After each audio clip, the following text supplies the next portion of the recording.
All right, so you've obviously figured this out. I've had every dosage of the COVID vaccine, every booster, but unfortunately I caught COVID last week. The first day was pretty rough, but I'm really feeling good right now. I'm very thankful for the science behind it, and I'll be back with you on Thursday. So in the meantime, you won't have this face-to-face. So we're having to make little changes as we go here. So here's what I want you to do today. I'm going to put up the questions from the quiz. I want you to look through them, and I'll leave it up there. Feel free to press pause, go through your answers, work with your friend. We're not going to score it, just see how well you do. All right, pause the video here. You can the substitute teacher press the pause on this. Press pause, and when everyone's done, we'll get started. I'll go through the answers. Good luck. All right, so you worked with your friends. Here we go. It's going to be the quick little definition. What political party played a huge role in the construction in the South? That's the Republicans. 2, what's a scallywag? That's a southern farmer who accepted northern help. They're viewed as traitors. 3, carpetbagger is a person from the North who went into the South and made a lot of money. He was very hated by the South as a result. 4, how are sharecroppers and tenant farmers different? Remember, sharecroppers, you basically former slaves doing the exact same work, and your pay was housing and food. You never got the money, never had a chance to break the system. And a tenant farmer, you took a loan and you made your own crops, and you over time you could hope to break the cycle and have the money for your own. But you had to borrow. You were a tenant. 5, under the black codes, what are 3 things African Americans could be fined for doing? I just remember 2 of them. Maybe it's the COVID fog here, but it's testifying against whites, changing jobs, and if you're really good, maybe you got the 3rd one. I forgot it there. 6, what was the Supreme Court case separate equal? That's Plessy versus Ferguson. So as long as there was equal restrooms or waiting rooms, that was viewed as okay. Horribly wrong, but that's what it was.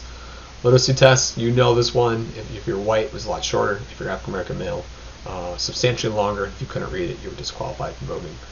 8, the enforcement acts greatly reduced the number of the Ku Klux Klan, albeit temporarily. 9, what factor hurt Reconstruction efforts in the 1870s? The economy crashes. There was a recession/depression, and unfortunately, the U.S. government kind of gives up Reconstruction. And the political party that really helped gain control of the South are the Democrats, and the Democrats are moving away from federal help in the North. So feel free to pause it, check my answers again. If you hear it again, you can rewind it back, that's fine. But let's get to our topic today, shall we? All right, Westward Expansion. All right, so this might be a broadcast from 8th grade again. Maybe it's new, maybe it's old, but just making sure I'm on the same page. So here's one of the big ideas, this idea of manifest destiny, where it's the idea that America had to go from sea to shining sea. That was our duty to go from the Atlantic to the Pacific, spreading democracy and freedom. And also mirrored with this idea is the idea that they're divine, like a heavenly inspired notion. And if you look at this angel leading this kind of silver wagons, it's like the idea God is on the American side. So this was this American view that it was the destiny of this country, God's destiny for Americans to have the Pacific to the Atlantic as part of America. All right. So, and you know, America is going to expand over time, going from one section of 13 colonies to this area, buying things with Napoleon, the Westward Expansion. So, all right. So one of the things that really starts this is the gold rush. 1948, they discovered gold in California, and there's a lure there. It's like, why not? The poor Americans who weren't making it in the East could go out west and perhaps instantly become millionaires. That's when we say the San Francisco 49ers. That is an ode to this moment in California history where people are just moving to California to become rich, to find gold. All right. And it's predominantly white Americans, usually the Irish or the Italians. African Americans didn't really have this opportunity because 1849, the Civil War hasn't even fought yet. Slavery is still a thing in the South. And even after that, you know, they're locked down to the land. They don't have this opportunity to move west like other groups did. Right? So another big factor pulling it is this thing called the Homestead Act 1862. The United States government during the time of the Civil War is keeping its eye on moving west, and they have this program where millions of acres are just given away to the people who would go to an area and claim it and live on it for 5 years. You could claim 100, 200, 300 acres, but you had to live there. You had to work the land for 5 years. And that is no small task. But you could in essence, be rich with land. Although you have to have a lot of grit in this time frame to make it. It was a first come, first served basis. Once you got to the land, it was yours. So the more lucrative it was, the more potential mines or rivers, those were taken first. But you wanted to rush out west, claim the land, and make it as yours. Now compare that to today. You see the home price. I mean, land value in Grand Haven. This is way before COVID when I pulled this thing up. Land is always power. It's always money, and it's incredibly valuable. So back in the day, you could get a really good deal if you were willing to serve a pretty tough 5 years to work the land. And what I mean by that is, I mean, there's a certain group that really benefits by this. You have Irish, who are late in immigration. The earliest Americans usually are French, German, or British, and they're predominantly Protestant. The Irish are Catholic, and they're late to the country. Same thing with the Italians. They're Catholics, they're outsiders, and they're late to the country. And they're having a problem settling in Boston, Philadelphia, D.C.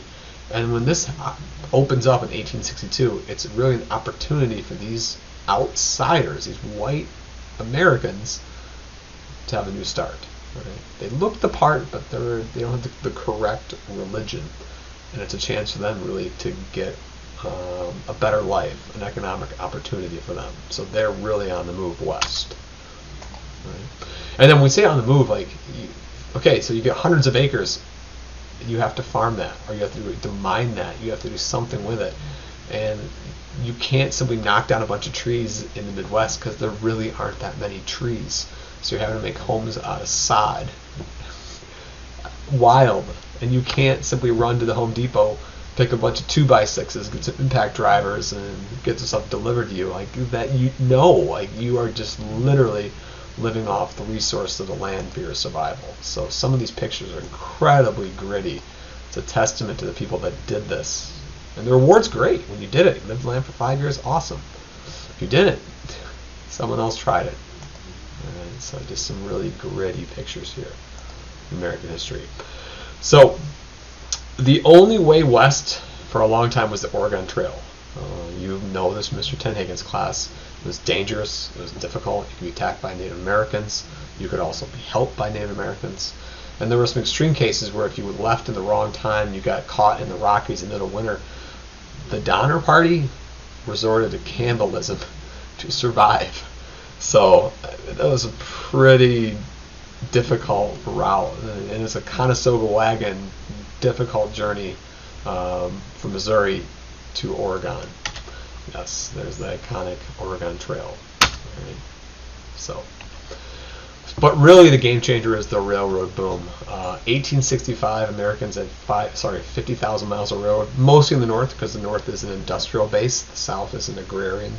But there's no railroads west. When it says no, there's a little one over here in California, a little bit, but really there's nothing. As soon as the Civil War ends, it's highlighted in red there, that's when America's like, railroad time, and the movement is west. You can see the potential. The war is over. America begins to focus on Reconstruction and the Westward Expansion via the railroads. And here's what's going to happen. You're going to see this massive boom, and eventually this one rail system that will link the entire country and create a transcontinental railroad. Some crazy pictures here. It's wild. Beautiful, beautiful country, but the logistics of building this, you have to have a large population, a lot of supplies, and it has to be well planned.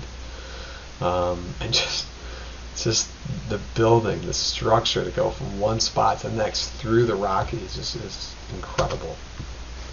One thing that needs to be mentioned, it's primarily built by groups that were considered exploited. You have the Chinese, and a large number of Chinese are showing up in America because you may remember this in World History A of the Taiping Rebellion. There was 23 million people dying in China during the Civil War. A lot of Chinese simply left, came to America, and worked. And the railroad companies loved the Chinese because they were quiet, they worked hard, and the Chinese liked it because they weren't being killed, and the pay was better in America than it was back in China. So much of the American West of infrastructure was built by the Chinese. Also by the Irish, also built by the Italians, and even some former slaves who were freed after the war go out west and work for the railroad companies. Yeah, just incredible, breathtaking pictures as the roads go across the United States. A lot of times they couldn't go over the mountains, they were just too big, so you had to use TNT to blast through the mountains. There's no workplace safety, so a lot of people died in this process, but nonetheless, it was completed. And you see some actual pictures of Chinese workers, rarely documented, but it was the Chinese who really helped build this country. This is an interesting picture. Both sides really start to work towards the center, and when you look at the actual demographics of this picture, all you see are basically white Americans. These are Italians, they're Irish. The Chinese were not allowed in this picture, as the two companies met in the middle. Let me show you this meeting. Yep. And they exchanged beers and beverages, and there was a golden spike that was driven to connect the railroads, and the two railroad sections came together at Promenade Point here. And then once this picture was done, they had to back both of the engines all the way back out for this picture. So there's Promontory Point, completed there in Utah, and some more detail here. You see it. There's the Central Pacific built, and the Union Pacific, and they met there. So the impact's pretty big. One thing you automatically start to see in the short term is more people, because trains faster, they can take more people in a wagon can, so more people start arriving out west. Goods. A steam engine is a lot faster than a Conestoga wagon, and whenever people and goods are moving at a faster rate, it's always cheaper. So the price of goods shipping drop, and more goods become available out west at a quicker, faster way, and the country starts growing at a fast rate. There's new jobs for this. It takes a lot of manpower. Instead of exploitation by the Chinese, the Irish, they're not paid very well, but it's better than what they're making in China. Or if you were unemployed, an Irishman in Boston, it was a job. Some people say they were exploited. You could definitely make that argument as well. They weren't paid very well, but that was that. And in the end, it becomes a lot safer. Railroads a lot easier to transverse than a Conestoga wagon, faster, cheaper. And one thing we get are time zones. Before we go on the time zone one, I want to show you briefly. This picture is LA, and the same hill is that same hill. You start to see the development of one of the largest cities in the country. So as corporations start to deal with movement of goods and people across different areas, the United States is so big that they have to develop time zones or to track shipments. And that's where we get the idea of a time zone from. The last little bit we talk about is, this is all great for Americans, but there are people that are living on this land for thousands of years before the Americans showed up. The indigenous people, Native Americans, and their story is kind of a tragic one because this was their land, and as you see from the map here, it will be taken from them. And we'll talk about that. So let's talk about this thing real quick. There's a few things that are driving this removal of Native Americans. One of the things that's even prevalent today is called eminent domain. Fifth Amendment of the Constitution gives the United States government the right to take someone's private land for the good of the public. So a really good example of that is when they built the 231 bridge. If you know 231 and that bridge, it's a beautiful thing. That run were various people's own private property. And the state of Michigan came in and said they wanted to build a bypass around Grand Haven for the greater, once again, the good of people through transportation.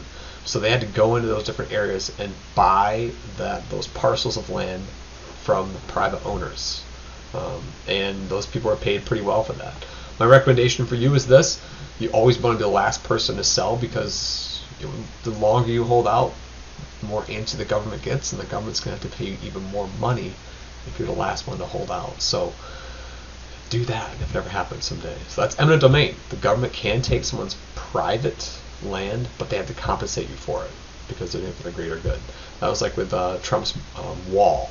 Highly controversial, but eminent domain played a big part in that, because a lot of the land that was between the United States and Mexico, that was someone's private property. It could be a rancher's private property. The government simply can't build a wall on someone's private property, and they tried to use eminent domain. Some people favor that argument, some people didn't, but it's something that's around.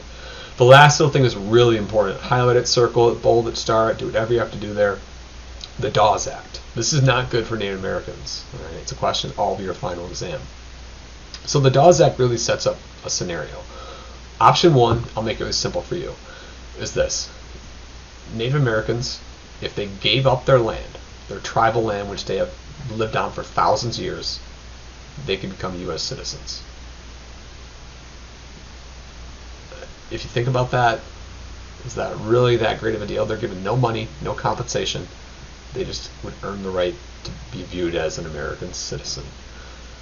I'm not sure that's the best deal, but that was option one. Option two would definitely mean the destruction of their way of life and the death of a lot of them. So option two is if those Indian tribes resisted, they didn't give the land up, in essence they were going to war with the United States. And the United States, 1860s, 1870s, 1880s, is going to develop repeating rifles, Gatling guns, which are precursors to modern day machine guns, and it most certainly meant that there would be bloodshed, and the winning side would be the United States. There's no way a Native American tribe could defeat the mass entity, the industrial might of the United States, and certainly meant their destruction of bloodshed. So that was unfortunately the Dawes Act. One, America's going to get the land that way. You're giving it up, and now the groups are accepting American citizenship. They're losing their old ways, their old values, the land. They might move into reservations. That was option one. And option two, if they weren't given the land, it was certain to end in bloodshed and the destruction. So, yeah. All right.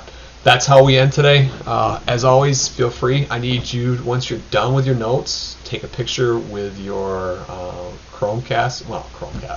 your Chromebook. Take a picture of your Chromebook of your notes. Put that onto Google Classroom. There should be an assignment saying like online lecture 1 or something like that. And just take a quick little picture. Let me know you did the notes. And then the rest of the hour work on something else or review your notes. All right. I will see you Thursday.